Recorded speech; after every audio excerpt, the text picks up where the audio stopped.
हम इन दो भाई बहनों पर कोई बात नहीं करना चाहते, लेकिन अब समस्या ये आ गई है देश के सामने। कोरोना एक बहुत बड़ी समस्या पूरी दुनिया के लिए बना हुआ है और पूरी दुनिया जूझ रही है, लेकिन भारत के लिए इस कोरोना से भी बड़ी समस्या 10 जनपद है। 10 जनपद के जो दो दो भाई बहन हैं, ये देश में एक जो लाशों पे राजनीति करना, और दूसरा एक भाई तो एंटरटेनमेंट का साधन बना हुआ है और बहन लाशों पे राजनीति कर रही है।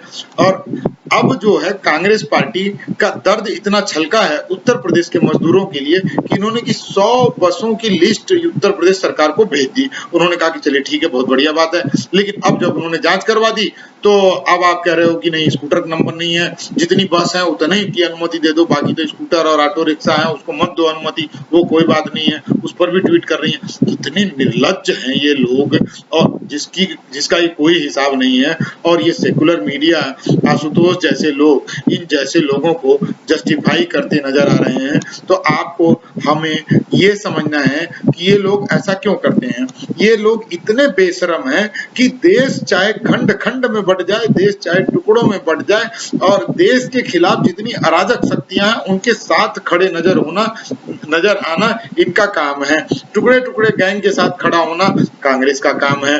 जमातियों के साथ खड़ा होना कांग्रेस का काम है। जमातियों को एक शब्द ना बोलना, असदुद्दीन ओवैसी को एक शब्द ना बोलना, और भगवान श्री राम को गाली देना, ये सारा काम ये इन्हीं लोगों का काम है। और अब आया है मजदूरों का दर्द। मजदूरों के दर्द पर मैडम हर घर रो रहा है और पूरा देश रो रहा है, लेकिन इस बात को बताने से हम नहीं चूकेंगे कि इन मजदूरों को दर्द में ढकेलने वाला पहला केजरीवाल है, जिसने की उत्तर प्रदेश से बसें आ रही हैं, सबको बॉर्डर पर भेज दिया, और पूरे दिल्ली का समाचार, दिल्ली का मीडिया इस तरह से फैला कि पूरे देश में जहां भी उत्तर प्रदेश और बिहार के मजदूर थे सब निकल करके सामने आ गए। तीसरा, आपने ये सवाल कभी नहीं उठाया कि दिल्ली की सरकार ने हमारे मजदूरों को न खाना दिया, न पानी दिया, न राशन दिया, न उनके रहने की व्यवस्था करी। तो आप उनको भरोसा में आप नहीं ले पाए इस बात पर। अब सारे मजदूर निकल पड़े तो किसी भी देश और किसी भी सरकार के लिए एक बहुत कठिन स्थिति हो चुकी है, और उससे भी ज्यादा कठिन स्थिति उन्होंने अपने आप को भी डाल रखा है, जो कि पैदल भी चल रहे हैं, बच्चे भी रो रहे हैं, और छोटे छोटे ठेले और गाड़ियों पर बच्चों को बिठा करके ले जाते नजर आ रहे हैं, महिलाएं सड़कों पर सो रही हैं, और इससे दर्दनाक कुछ भी नहीं हो सकता। लेकिन जहां तक योगी आदित्यनाथ और उत्तर प्रदेश की सरकार की बात है, वो पूरे भारत में सबसे संवेदनशील सरकार है और सरकार रही है। और आप लोगों का दर्द इतना बड़ा हो चुका है कि योगी आदित्यनाथ को आप चुनाव में नहीं हरा पाओगे, इसलिए आप मजदूरों की लाश पर राजनीति करने निकल पड़े हो।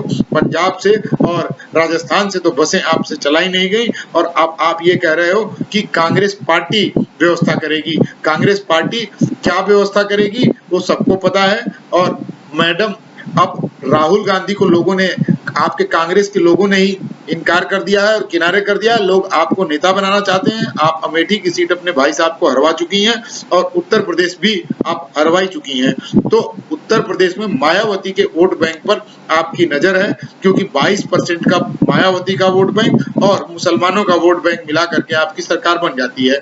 तो आपकी गणित यही है। तो आपके इस गणित से थोड़ा थोड़ा दर्द अखिलेश भैया को भी हो रहा है, कि इसीलिए वो अब ये कह रहे हैं कि स्कूलों की बसों को क्यों नहीं भेज दिया। अरे आप अपनी रोडवेज की बस तो चला नहीं पाए, और दिल्ली से केजरीवाल जी डीटीसी की बसें तो भेज नहीं पाए, और आप केवल उत्तर प्रदेश को ही टारगेट क्यों कर रहे हो। आपने बिहार की सरकार से परमिशन क्यों नहीं मांगा, और बिहार की सरकार को क्यों नहीं बताया कि बिहार के मजदूरों को हम बिहार भेजने की व्यवस्था करेंगे। उत्तर प्रदेश में ही राजनीति क्यों करना चाहती हैं। इस सवाल का जवाब आपको देना पड़ेगा, और आप देंगी नहीं मुझे पता है, क्योंकि आप लोग एक बेशर्म पार्टी चला रहे हैं, और आप लोग निहायत ही बेशर्म हो चुके हैं, इसमें कोई दो राय नहीं है। और आपके 2-4 पार्टी प्रवक्ता जो आजादी के नारे शाहीन बाग में लगाते हैं जाकर के, वहां पर तो बेशर्मी आप लोगों की पूरा देश देख चुका है। तो आप लोग केवल अराजक शक्तियों के साथ खड़े रहिए, टुकड़े टुकड़े गैंग के साथ खड़े रहिए, और मजदूरों और गरीबों की लाश पर राजनीति करिए, और मजदूरों और मुसलमानों के वोट बैंक पर 70 साल आपने जो शासन किया है वो भ्रम तोड़ा जा चुका है, और वो भ्रम अब आप जनता को नहीं भरमा पाओगे। इसमें अब सोचने वाली कोई बात नहीं रह गई है। तो मैडम थोड़ा दिमाग से राजनीति करिए, ज्यादा पढ़ी लिखी आप भी नहीं है, कितना अकल आपके पास है ये पूरा देश जानता है। आपके भाई की अकल पूरा देश देख चुका है, पूरी दुनिया देख चुकी है। आपके भाई का सपोर्टिंग जो है वो यूएनओ में पाकिस्तान रखता है, और आपके पार्टी के नेता पाकिस्तान से आते हैं और बताते हैं और पाकिस्तान की सरकार से मदद मांगते हैं मोदी की सरकार को हटाने के लिए। तो आप योगी आदित्यनाथ की सरकार को हटाने के लिए मजदूरों की लाश पर राजनीति करना बंद कर दीजिए। कोई मजदूर आपकी बात नहीं सुनने वाला है। सब जानते हैं कि तुम लोग राजकुमार हो, और मोतीलाल नेहरू के बाद से तुम्हारे घर और खानदान में किसी ने कोई नौकरी पेशा नहीं किया है। सब एमपी और एमएलए बने हैं, लेकिन एमपी और एमएलए की तनख्वाह इतनी नहीं होती है कि तुम लोग देश भर में इतनी जमीनें खरीद सको और इतना अंबार खड़ा कर सको पैसे का।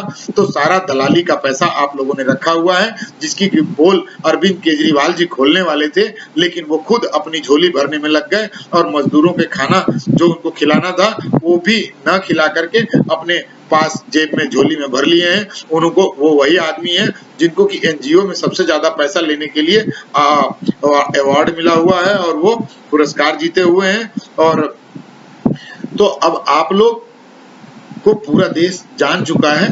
अब आप लोग कुछ मत करो, आप लोग नौटंकी और ये डमरू बजाना बंद करो। जय हिंद, जय भारत।